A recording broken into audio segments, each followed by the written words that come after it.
Waktu kecil, kita ketawa lihat ulah nakal Shinchan. Joget-joget genit, gangguin Misae, neplokin Hiroshi padahal dia baru pulang kerja, atau kelakuan isengnya ke tetangga. Tapi kini, lelucon itu ternyata mengarah ke kita semua loh. Nah, ini baru dark joke. Pas sudah gede, kita malah mirip sama Hiroshi dan Misae Nohara. Keluarga itu terbelit KPR, pusing membesarkan 2 orang anak di tengah harga yang mahal, dan kerja yang gak naik-naik jabatan. Kayak kita gak sih? Malah kayaknya kita lebih parah. Kerjanya cuma dapat freelance dan gak pasti. Dan sekarang ada 2 fungsi bos. Hiroshi, sang ayah, pekerja kantoran yang sering kecapean dan tukang ngeluh, kini jadi cerminan kita semua. Nah, Oktober 2025 nanti, cermin itu semakin jelas lewat anime adaptasi manga Nohara Hiroshi Hirumeshi no Ryugi atau Gaya Makan Siang Hiroshi Nohara. Spin-off yang mengupas kehidupan sehari-hari sosok Hiroshi Nohara. Hiroshi ini memang cocok jadi bahan lelucon di dunia Shinchan. Di usia 35 tahun, ia seorang salaryman rendahan di Futaba Soji. Digerogoti cicilan rumah 32 tahun, ya nggak salah dengar, 2 anak kecil dan pengaturan duit yang super ketat. Mangganya sendiri mengungkapkan sisi relatable dari hidupnya. Makan siang seadanya, lembur demi tunjangan, dan rasa lelah dan bosan jadi orang dewasa yang bertanggung jawab. Lu banget ya sih.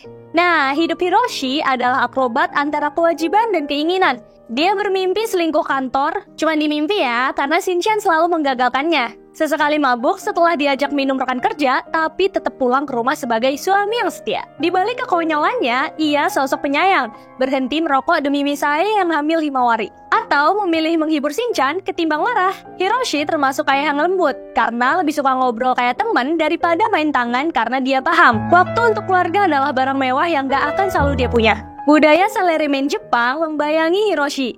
Naik kereta api yang sesep, atasan yang galak, dan tuntutan jadi tulang punggung keluarga bertabrakan dengan ekonomi yang mencekik. Di Hirumeshi no Ryugi, bahkan makan siangnya jadi medan perang. Gimana cara menikmati semangkuk ramen 500 yen sambil memikirkan deadline dan tagihan?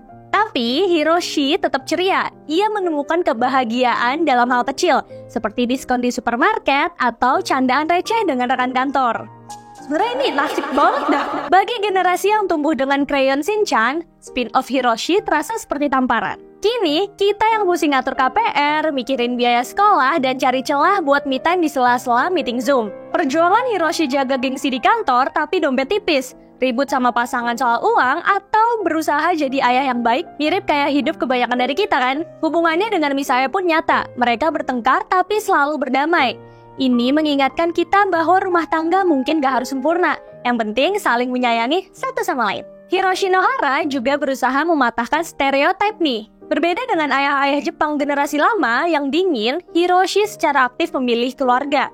Dia menangis saat harus dinamis ke Osaka sebulan, meladeni Shinchan meskipun capek dan menunjukkan bahwa menjadi suami bukan cari aman, tapi siap teamwork dengan istrinya. Di era yang menjunjung work-life balance tapi sulit direalisasikan, mungkin ketulusan Hiroshi kasih kita harapan. Crayon Shinchan memang gak pernah jadi sekedar kartun buat bocil. Dia adalah parodi kehidupan orang dewasa yang dibungkus kelucuan. Kini, lewat Hiroshi penderitaan generasi sandwich dianggap valid. Spin-off ini bukan cuma soal makan siang murah atau bos galak, tapi tentang menemukan makna dalam hal kecil di tengah rutinitas, dan usaha ketawa terus supaya nggak nangis. Jadi, buat kalian yang lagi hitung uang anggaran bulanan, menenangkan anak yang rewel, atau bertanya, "Damn, sejak kapan sih hidup ini jadi serumit ini?" Ya, mungkin Hiroshi Nohara mengerti. Dan pada Oktober 2025 nanti, animenya mungkin jadi comfort food yang kita tunggu.